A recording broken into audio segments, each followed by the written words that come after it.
सो हमने previous example में देखा था कि एज पर इंड AS 16 अगर हमें किसी असेट के ऊपर रिवैल्यूएशन गेन हो रहा है तो उसे हम OCI के अंदर ट्रांसफर कर देते थे। ठीक है, लेकिन क्या ऐसा भी पॉसिबल है क्या कि जो रिवैल्यूएशन गेन हमें हुआ है उसे हम OCI के अंदर ट्रांसफर नहीं करेंगे, बल्कि उसको हम डायरेक्टली रिटेन अर्निंग के अंदर ट्रांसफर कर दें?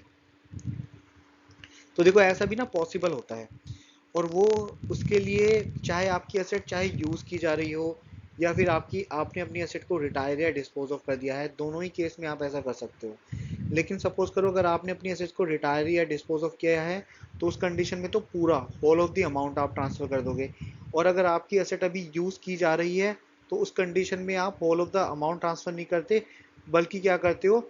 जो पार्शियल अमाउंट होता है ना, और जो कैलकुलेट होगा किस बेसिस पे, आपकी जो असेट की ओरिजिनल कॉस्ट थी उसके ऊपर आप पहले डेप्रिसिएशन कंप्यूट करोगे, फिर रिवैल्यूड कैरिंग अमाउंट के ऊपर डेप्रिसिएशन कंप्यूट करोगे, दोनों के बीच में जो डिफरेंस होगा ना डेप्रिसिएशन में,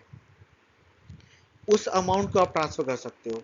है ना। तो एग्जांपल ले लेते हैं, जैसे कि प्रीवियस एग्जांपल में मैंने देखा था कि मेरी एक असेट थी जो कि मैंने 100 की बाइक परचेज की थी, और ये जो 100 की असेट को मैंने परचेज किया था ना, इसको मैंने 150 का रिवैल्यू कर लिया था, तो इसकी वजह से मुझे गेन कितना हुआ था, 50 का रिवैल्यूएशन गेन हुआ था। अब एक केस तो ये बनेगा कि मैंने क्या किया ना, मैंने अपनी एसेट को डिस्पोज ऑफ कर दिया है ना, ये डिस्पोज ऑफ करने का केस बन रहा है। तो डिस्पोज ऑफ किया है तो इस कंडीशन में पूरा 50 का अमाउंट यानी कि होल ऑफ द अमाउंट जो है ना, मैं यहाँ पे रिटेन अर्निंग के अंदर ट्रांसफर कर दूंगा। ठीक है, और दूसरा केस क्या बनता है, दूसरा केस ये बनता है कि मेरी जो असेट है वो अभी भी ऑर्गेनाइजेशन के द्वारा यूज की जा रही है। ठीक है, तो अगर मेरी असेट अभी भी ऑर्गेनाइजेशन के द्वारा यूज की जा रही है, उस कंडीशन में पूरा अमाउंट में नहीं करूंगा, मैं कैसे कंप्यूट करूंगा, ये मेरी जो असेट है ना, ये मेरी कितने की है, 150 पे मैंने रिवैल्यू किया है, 10% में डेप्रिसिएशन लगाता हूँ, कितना बनता है, ये मेरा डेप्रिसिएशन बना 15 का। ठीक है, इसके ऊपर मैंने डेप्रिसिएशन लगाया 10% के हिसाब से, ये मेरा बना यहाँ पे 10 का। ठीक है, इन दोनों के बीच का जो डेप्रिसिएशन हो रहा है ना, वो डिफरेंस हो रहा है, वो 5 का डिफरेंस हो रहा है। तो ये जो 5 का डिफरेंस हो रहा है ना, इस 5 के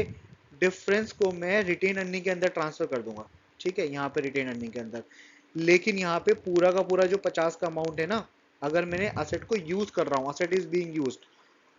तो पूरा 50 का ट्रांसफर नहीं होगा। ठीक है, ये सिर्फ 5 का जो अमाउंट है ना, यहाँ पे मैं क्या करूंगा, अगर एसेट यूज हो रही है तो 5 के अमाउंट को मैं रिटेन अर्निंग के अंदर ट्रांसफर कर दूंगा, नॉट 50। ठीक है, ये 5 का जो अमाउंट है ना, सिर्फ 5 ही ट्रांसफर करेंगे।